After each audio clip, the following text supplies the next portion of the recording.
Poco antes de finalizar la Segunda Guerra Mundial, los países más poderosos liderados por Estados Unidos e Inglaterra se reunieron en territorio norteamericano para definir el nuevo orden económico mundial de la posguerra. En esa reunión se crearon dos instituciones, el Banco Mundial y el Fondo Monetario Internacional, cuyos objetivos eran la prosperidad económica del mundo, el aumento de la producción y la generación de empleo. 50 años más tarde, la mayoría de los países latinoamericanos que aplicaron las políticas del FMI atraviesan intensas crisis económicas y sociales y deben soportar la injerencia del organismo internacional que los presiona para que paguen sus deudas. ¿Por qué las naciones de América Latina tan ricas en recursos han llegado a esta situación? ¿Acaso solo han sido víctimas de administradores corruptos y gobiernos ineficientes? ¿O existe un plan diseñado desde los centros financieros de poder para someter a todo un continente, utilizando al Fondo Monetario Internacional como la herramienta ideal para llevar a cabo este objetivo?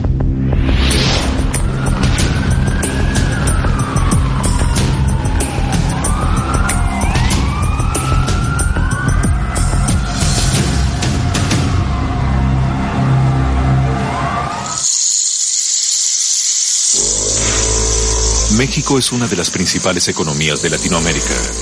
Un país con más de 100 millones de habitantes, poseedor de una importante riqueza petrolera y una industria pujante.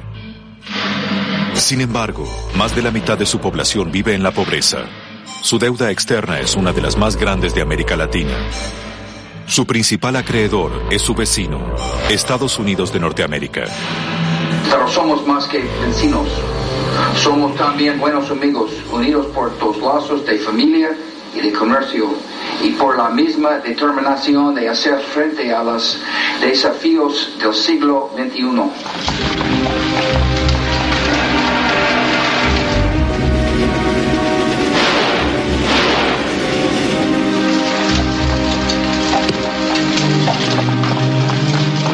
La historia de México está marcada por revoluciones, héroes populares y una feroz resistencia a los intentos de dominación extranjera.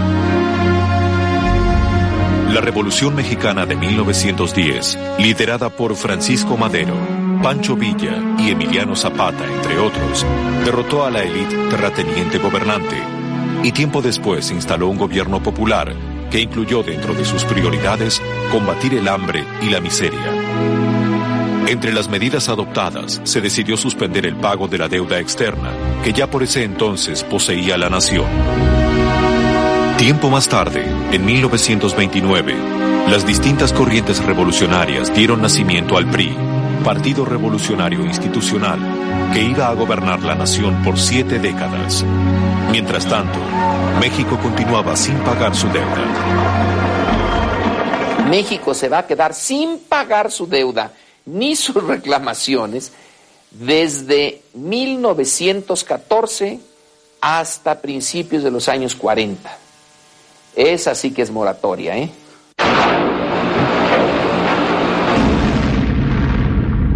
En 1939 comenzó la Segunda Guerra Mundial. La alianza de México con los Estados Unidos en el conflicto bélico internacional le permitió resolver su antiguo endeudamiento. Y México va a entrar a la Segunda Guerra Mundial del lado norteamericano. Y es entonces cuando se arreglan los problemas de la deuda. La guerra es una coyuntura perfecta. Mejor no nos hubiera podido ir. Y políticamente, bueno, se forja por primera vez en nuestra historia una alianza formal con Estados Unidos. Así que ese es el momento adecuado. Hablaban ustedes de deuda externa, ¿qué tal si la arreglamos ahora? ¿Y qué tal si la arreglamos pagando nada más el 10% de lo que debíamos? De acuerdo. Estados Unidos está de acuerdo y nosotros cobramos bien la Segunda Guerra Mundial. En 1944, en el ocaso de la guerra, las potencias aliadas se reunieron para definir el nuevo orden económico mundial. Y en la Conferencia Monetaria de las Naciones Unidas nació el Banco Mundial y el Fondo Monetario Internacional.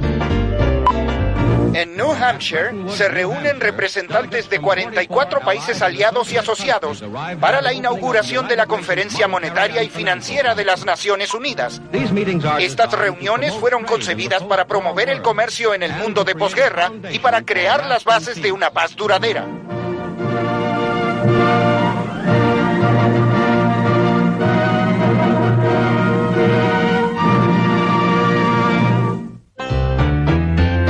El Fondo Monetario Internacional nació con el objetivo de estabilizar la economía mundial, aumentar la producción global e incrementar el comercio internacional, generando así nuevos empleos.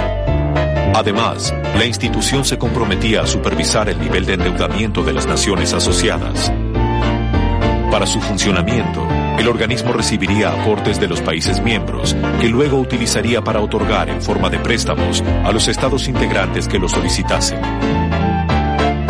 El Fondo Monetario Internacional parecía una institución creada para el beneficio mundial. Sin embargo, muchos sugieren que en el mismo origen del organismo ya estaba el germen que lo convertiría en la herramienta más eficaz de dominación que haya erigido el poder financiero mundial. El proyecto del país que instrumenta el Estado mexicano desde hace 20 años es un proyecto de país diseñado por el Fondo Monetario. Y claro, con el apoyo del Departamento del Tesoro de Estados Unidos. Ese sistema, Fondo Monetario, Banco Mundial, Departamento del Tesoro de Estados Unidos, depreda a los países pobres, a los países del tercer mundo, los países en vías de desarrollo. Sin embargo, a mediados de los años 40, el Fondo Monetario Internacional parecía un emprendimiento que demostraba la buena voluntad entre las naciones. Y México se convirtió en uno de los primeros países latinoamericanos en ingresar al organismo internacional. Con una deuda externa pequeña y condiciones internacionales favorables, México inició un importante proceso de industrialización que alcanzaría un ritmo febril en los años siguientes. Se crece al 3% en los años 50 y 60. La urbanización es enorme. El Distrito Federal, la Ciudad de México, se convierte en una megalópolis. Y México su gobierno recurre poco a los préstamos. En 1970 va a haber apenas una deuda externa de $7,000 millones. Para términos del Producto Interno Bruto mexicano es pequeñísima. Pero a partir de ese momento van a empezar los problemas. El gobierno se va a endeudar. La economía gira alrededor del gobierno.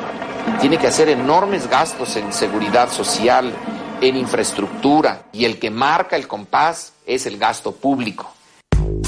Por ese entonces, los préstamos eran muy accesibles.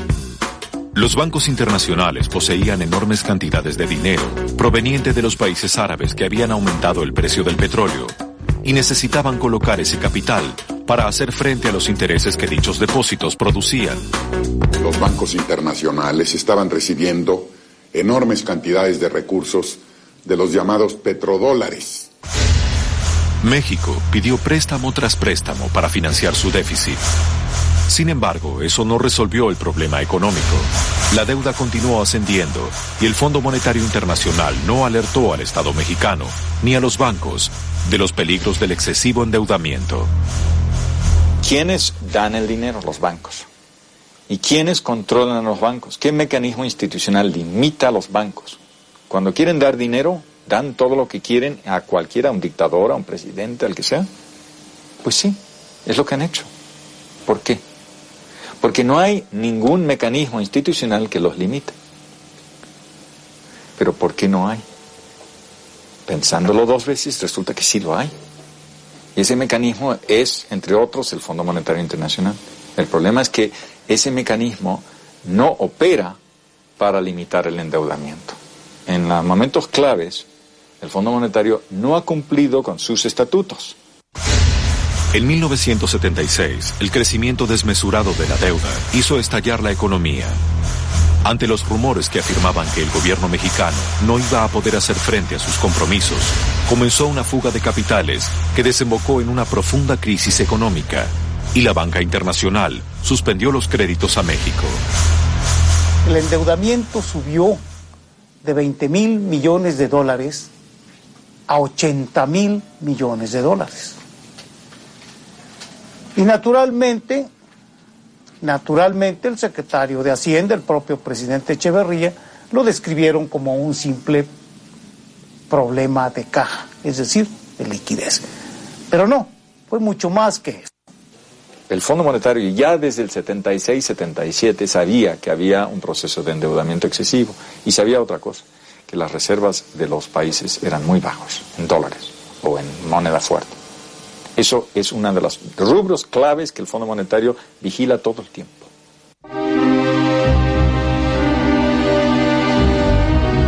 En medio de la crisis, México asistió a un cambio de gobierno. El presidente Luis Echeverría del PRI dio paso a José López Portillo, perteneciente al mismo partido político. Las dificultades económicas parecían no tener fin. El país se hundía en la miseria y la desesperación cuando aconteció un milagro, un golpe de suerte único e inesperado. El petróleo. Se vuelven a encontrar grandes depósitos de petróleo en México cuando el precio del combustible en el mundo ha aumentado. Perfecto. Y de la noche a la mañana México se convirtió en un país particularmente importante como productor de petróleo.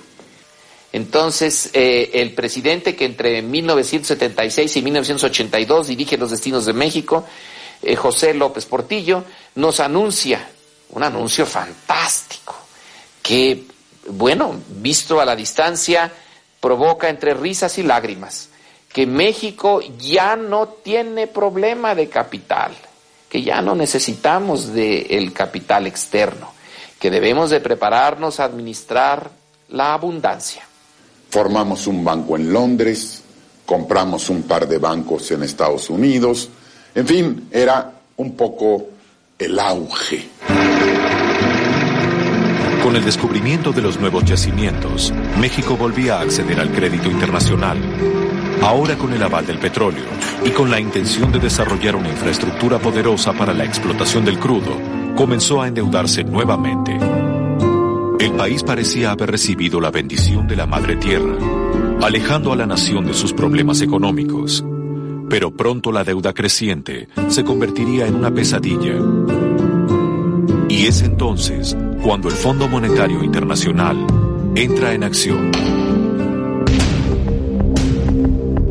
Tras la Segunda Guerra Mundial se crea el Fondo Monetario Internacional, un organismo que buscará el desarrollo de la economía internacional, supervisando, entre otras variables, el nivel de endeudamiento de las naciones.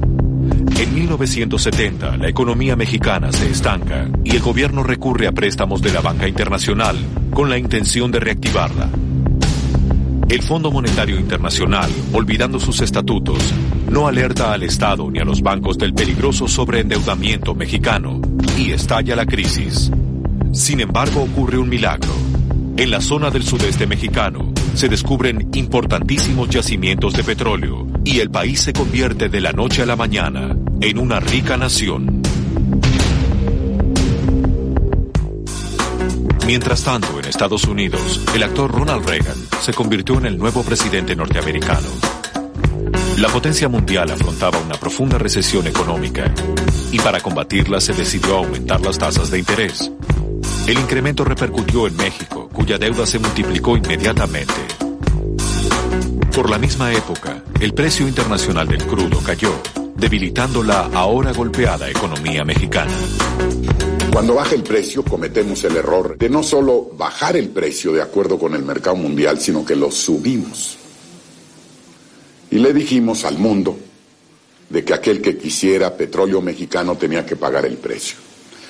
Y el impacto interno fue de que pues las autoridades mexicanas habían tomado una decisión equivocada. Y empezamos a observar una enorme salida de capitales. El aumento de la deuda mexicana y la caída del precio del petróleo preanunciaron el final de aquel México que creía vivir en la riqueza y sin problemas financieros. Los capitales nacionales y extranjeros vislumbraron la debacle y se fugaron al exterior. Era el comienzo de la catástrofe y esta vez no sucedería ningún milagro. Al inicio del 82, la salida de capitales continúa. Hay una declaración del presidente de la República en el que señala que había que defender al peso como un perro. Y esto, en lugar de tranquilidad a los mercados, asusta. La fuga de capitales se acentuó y en agosto de 1982 el Tesoro mexicano se descubrió sin fondos suficientes para pagar su próximo vencimiento. Había estallado la crisis de la deuda. México tenía pagos que realizar por encima de las reservas que teníamos. De tal manera que no fue una decisión difícil, sino era lo único que se podía hacer. México declaró que no podía pagar su deuda y pronto varios países de Latinoamérica se vieron en la misma situación.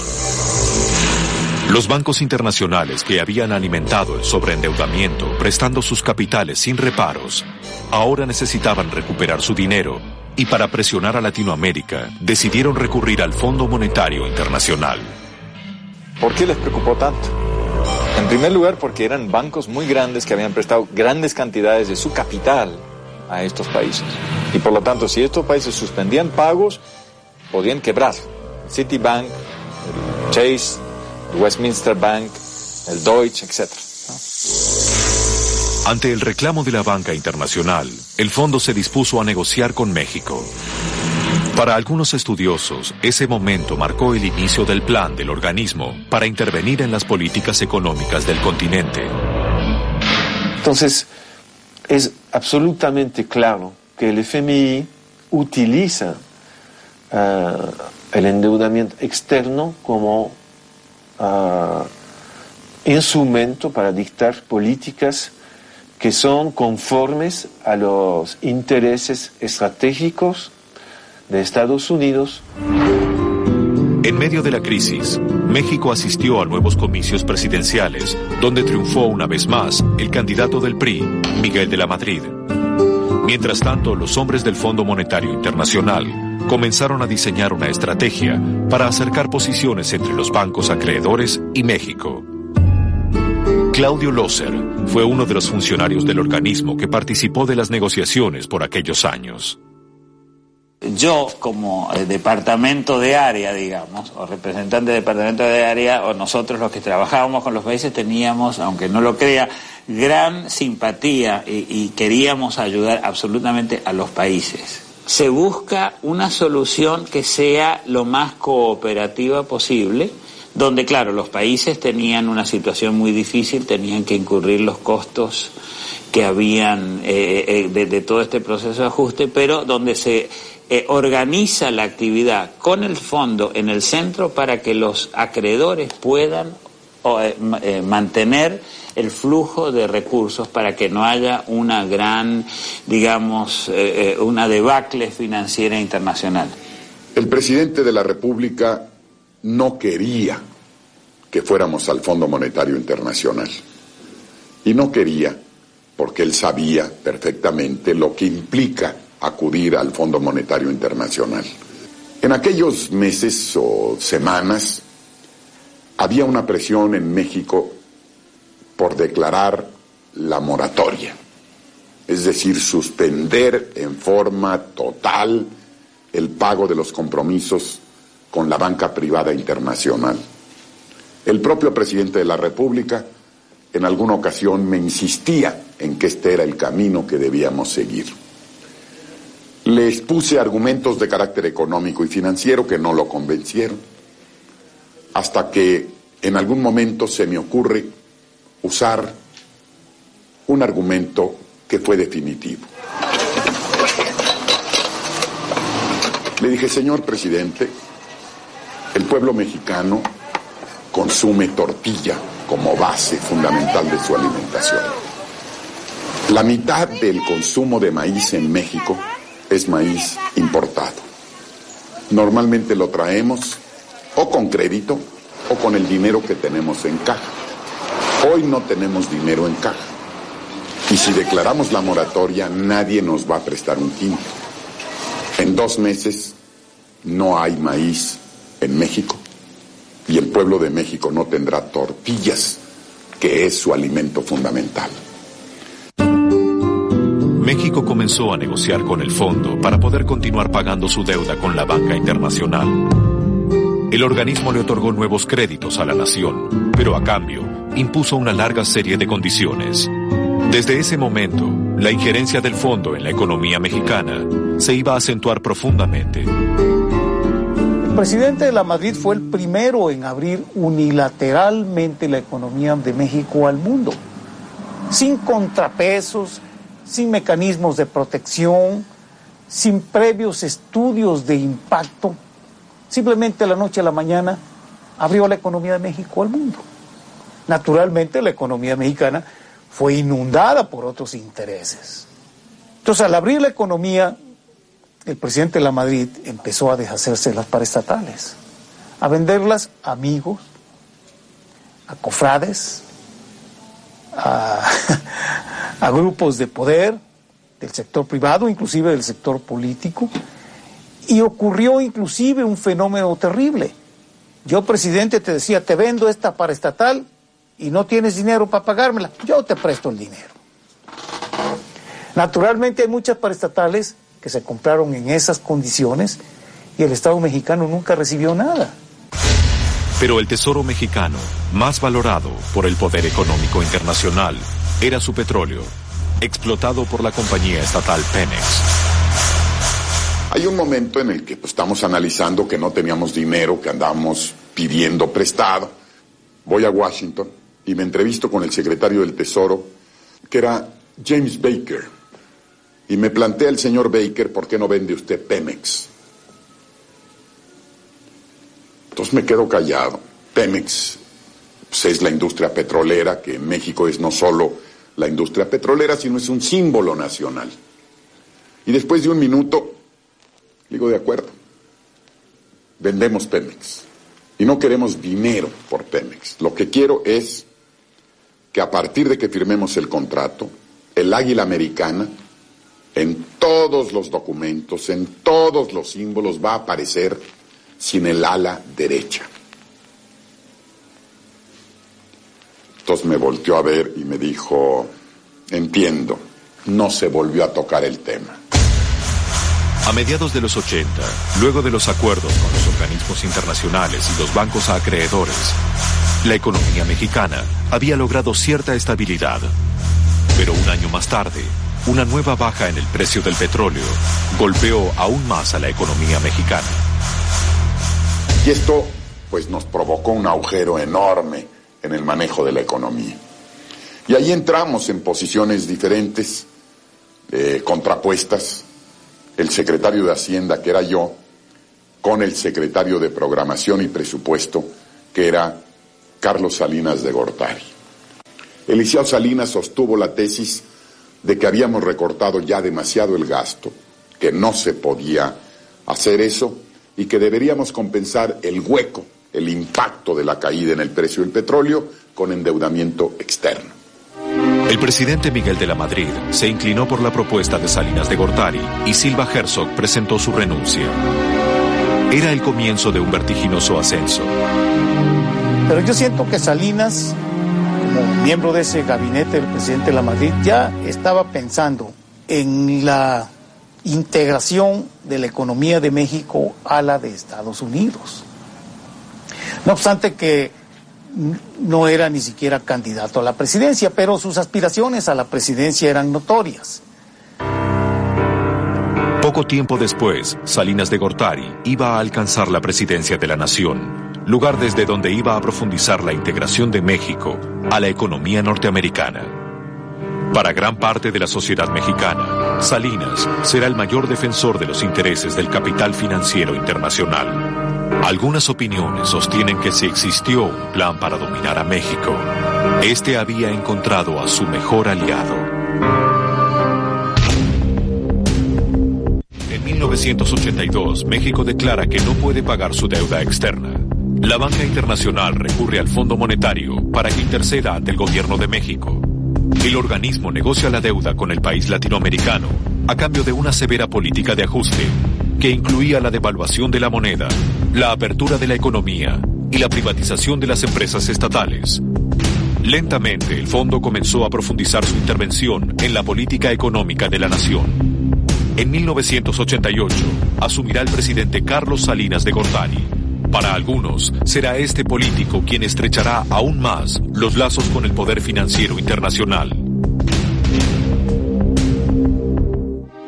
En 1988 se celebraron elecciones presidenciales en México.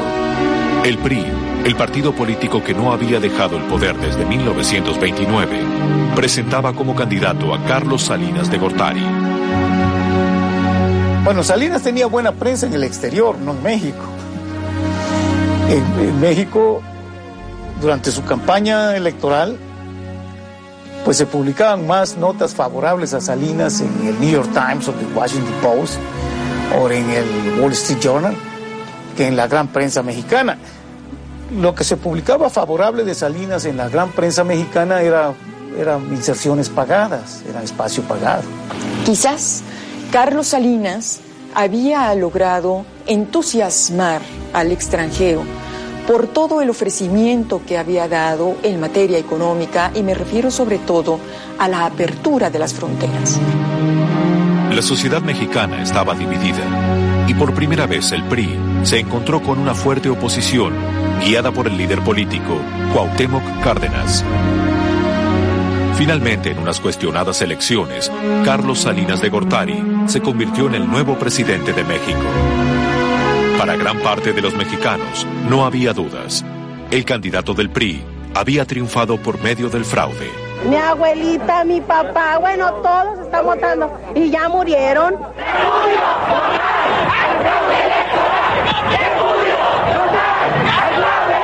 Es un fraude colosal, sin precedentes. Realmente el aparato del PRI, que no sirve ya para ganar votos, sí sirve para robarlos. Es un hito en la historia de México que el entonces secretario de Gobernación, que en otros países tiene el rango de ministro, dio la orden de desconectar todo el sistema de cómputo de votos. Aquí coloquialmente nos referimos a ese episodio como la caída del sistema. Carlos Salinas de Gortari asumía el poder en México.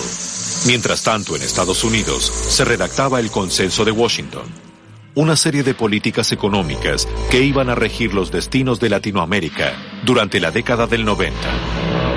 El Tesoro norteamericano define una política y el FMI, el Banco Mundial, aplican esa política. Eso se llama el Consenso de Washington.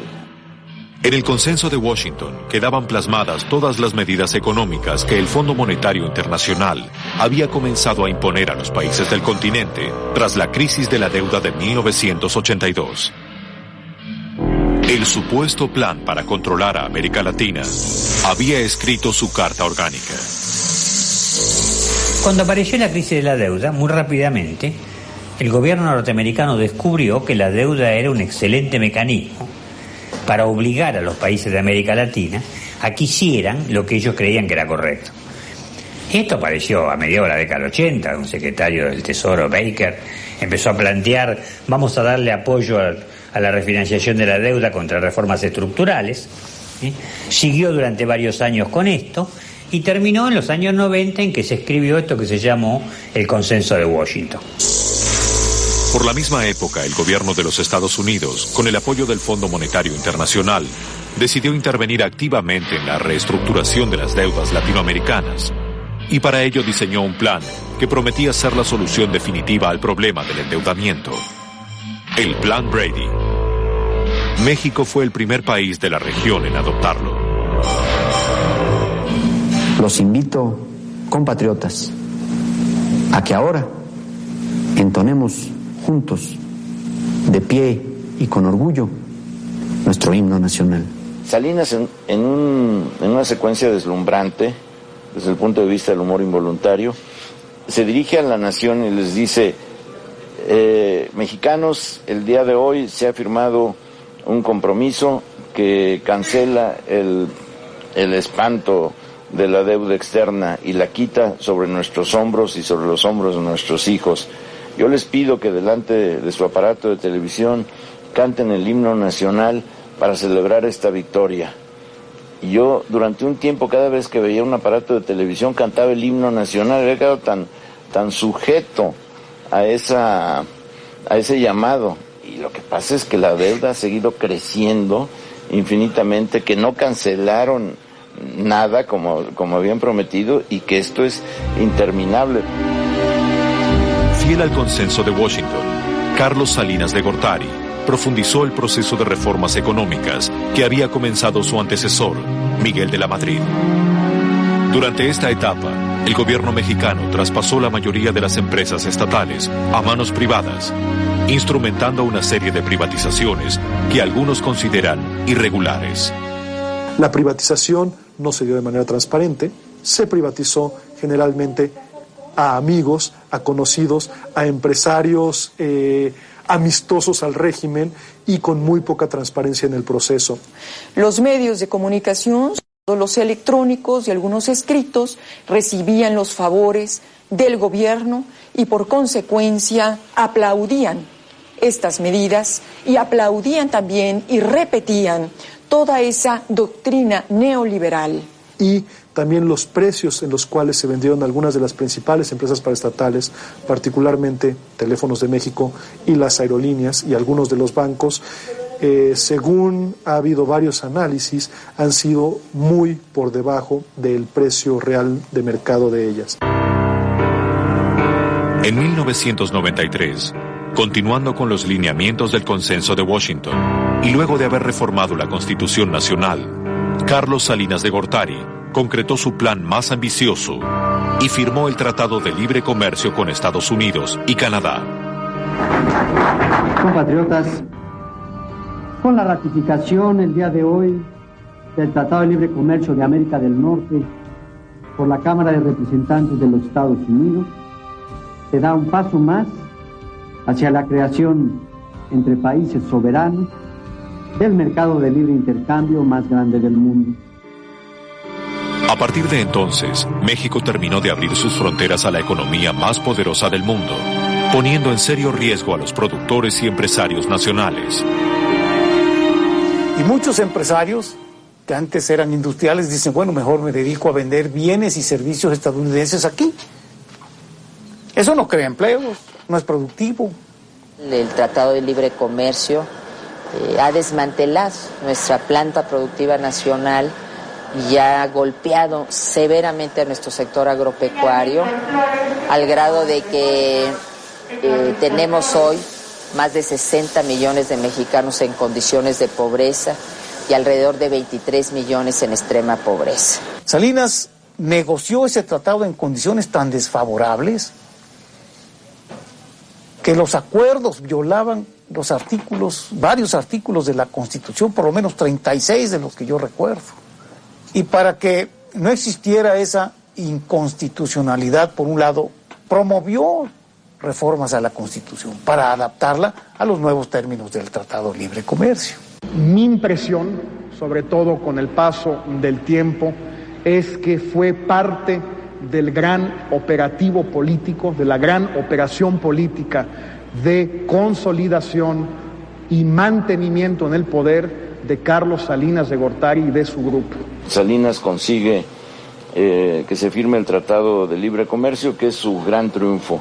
Él vive una serie de triunfos sucesivos, es reconocido en Estados Unidos y en Europa, se le llama el matador de gigantes, se le cree en sus propósitos de renovación, se piensa incluso que hay en él un aliento democrático. Es uno de los engaños más fantásticos de que he tenido noticia.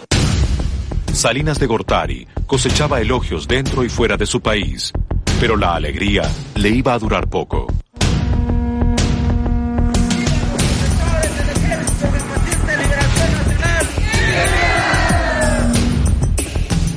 El 1 de enero de 1994, el mismo día en que entraba en vigencia el tratado, un grupo de rebeldes armados hizo su presentación pública al tomar el poblado de San Cristóbal de las Casas, en la zona de Chiapas, manifestándose, entre otros reclamos, en contra de las políticas neoliberales del presidente. Hoy, el usurpador Salinas de Gortari, quien se autodenomina presidente de la República Mexicana, miente al pueblo de México diciendo que sus reformas al artículo 27 constitucional reflejan el espíritu del general Zapata. Miente el Supremo Gobierno. Bajo el manto del neoliberalismo que ensombrece nuestros suelos, se encarcela y asesina a todos aquellos campesinos que luchan por sus derechos agrarios. Las políticas neoliberales y el Tratado de Libre Comercio que auguraban bienestar y prosperidad para México se habían topado con el primero de una serie de escollos que iban a opacar la imagen de su ejecutor.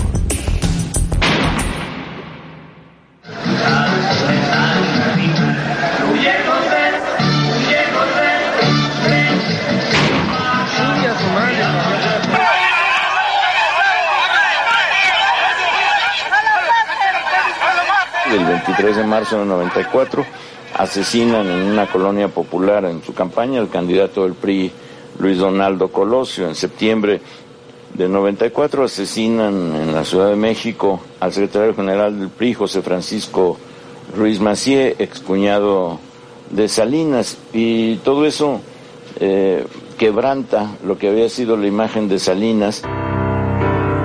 Otra vez, la crisis se desploma sobre México. La posible estrategia impulsada por el poder financiero internacional para manejar la economía mexicana parecía trastabillar nuevamente. Sin embargo, estaban muy cerca de lograr el principal objetivo y apoderarse de la riqueza de México más anhelada, su petróleo. Nacional y el Tesoro norteamericano nace el Consenso de Washington, una serie de medidas económicas que se convertirían en la base de los modelos neoliberales de América Latina durante los años 90. En México, su presidente Carlos Salinas de Gortari se presentó como un apasionado defensor de dichas políticas. Y en 1993 firmó un tratado de libre comercio con Estados Unidos. Pero muy pronto, una profunda crisis económica iba a sacudir nuevamente al país. El Tratado de Libre Comercio con Estados Unidos y Canadá significaba para el gobierno de Salinas de Gortari un verdadero logro, pero no todos opinaban lo mismo. En Chiapas, el subcomandante Marcos, junto a sus hombres, se rebelaron manifestándose en contra de las políticas neoliberales del gobierno, entre otros reclamos. Pocos meses más tarde, lejos de la selva, pero muy cerca del poder, el asesinato del candidato presidencial por el PRI, Luis Donaldo Colosio, sacudió a la nación. Los mercados financieros comenzaron a alarmarse y lenta, pero persistentemente, se inició la fuga de capitales. En medio de una crisis política y económica que se agudizaba día a día, se realizaron las elecciones presidenciales. Por Colosio, por el PRI, por México.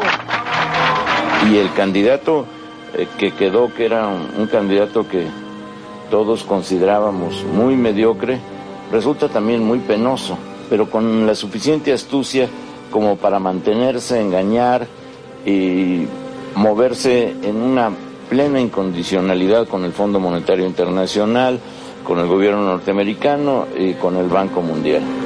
Pero los resultados de las elecciones no calmaron al mercado y la fuga de capitales se incrementó. Salinas de Gortari entregó la presidencia justo antes de la debacle y el flamante mandatario Ernesto Zedillo, a pocos días de asumir, anunció la devaluación de la moneda. Otra vez, la crisis caía sobre México. Comenzaba el efecto tequila. Ahí la crisis era de tal magnitud y se necesitaba la rapidez que el presidente norteamericano William Clinton decidió jugarse políticamente una parte de su capital y sin autorización del Congreso logra un paquete de ayuda a México para que México siga pagando su deuda y sus compromisos. El presidente de Estados Unidos, Bill Clinton, decidió echar mano a recursos extraordinarios de la Casa Blanca y los puso a disposición del Estado vecino. Sin embargo, lo que pareció un buen gesto del gobierno norteamericano, algunos lo interpretaron como un nuevo paso del supuesto plan para dominar a México. Y lo llamaron el rescate mexicano. Naturalmente, Gore, que era el vicepresidente Al Gore, presumió públicamente de que esa transferencia de recursos a México para ese rescate era un gran negocio para Estados Unidos. Y lo explicaba. Los intereses. Estados Unidos gana tanto por los intereses de esos dineros que les prestamos a México para salir de su crisis. Desde luego México no salió de su crisis. Sin embargo, la mayor ganancia que obtuvo el poder financiero internacional tras la crisis fue el control de la riqueza más valorada por el poder económico: el petróleo. El préstamo que facilitó Estados Unidos exigía como aval las ganancias que generaba el petróleo mexicano. México no va a recibir las divisas del petróleo que exporta, de más de 1 millón de barriles diarios, directamente, sino van a quedar depositadas en un banco del exterior para que Estados Unidos tenga ahí con lo que se va a cobrar. Y se lo cobra, y México se lo paga. A partir de ese momento queda ya sellado el destino, si es que no lo estaba desde sus orígenes, sellado el destino del país en lo que tiene que ver con Estados Unidos.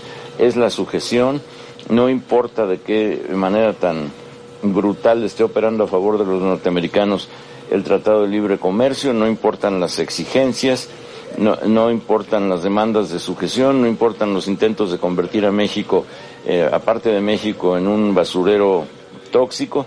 Nada de eso importa porque la dependencia es absoluta. En los años siguientes, México continuó enfrentando la crisis del efecto tequila, con devaluación de la moneda, ajuste feroz del gasto público y un salvataje financiero al sistema bancario, que el gobierno de Zedillo luego transformó en nueva deuda pública. Los recursos otorgados por el Fondo Monetario Internacional y los Estados Unidos para combatir la crisis también profundizaron el control extranjero sobre la economía del país. El gobierno de Zedillo, más que ni ningún otro, precisamente por la protección que le tuvo que dar Washington y la protección que le tuvo que dar el Fondo Monetario Internacional, tuvo que apegarse de una manera muy estricta a los dictados de los organismos financieros internacionales. Y que eso llevó a México, y ha llevado a México hasta ahora, a un deterioro muy importante, no solamente en el terreno económico, sino del terreno económico y por consecuencia dentro del ámbito social.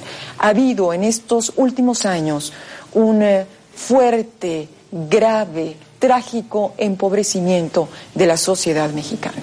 Fue un sexenio de desempleo, fue un sexenio de cierre de empresas, fue un sexenio de mucha agitación política y social, y fue un sexenio de reformas a la ley electoral,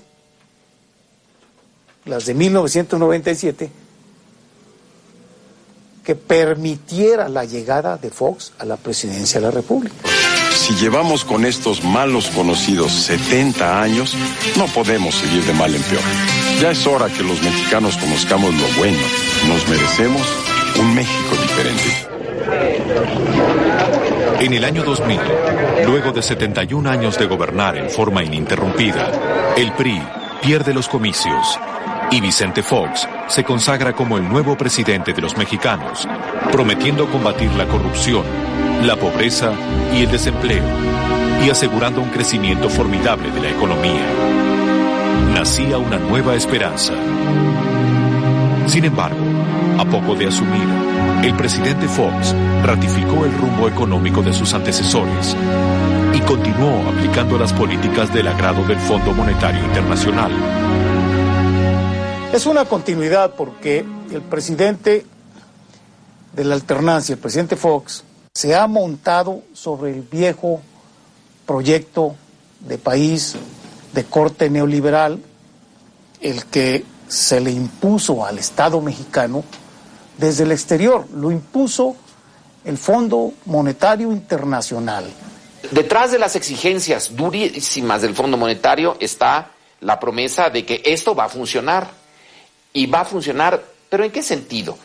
Lo que estamos viviendo día a día, cotidianamente, es la existencia de una economía que no crece, de una economía que no produce los empleos que se necesitan y de una concentración de la riqueza que es francamente inaceptable desde el punto de vista moral, pero probablemente no funcionará en el largo plazo. Es el problema que se intentó resolver con la Revolución Mexicana. Se dijo que se iba a resolver, se dieron recetas para resolverlo. Se atenuó y ha vuelto. 1, 2, 3, 4, 5, 6, 7,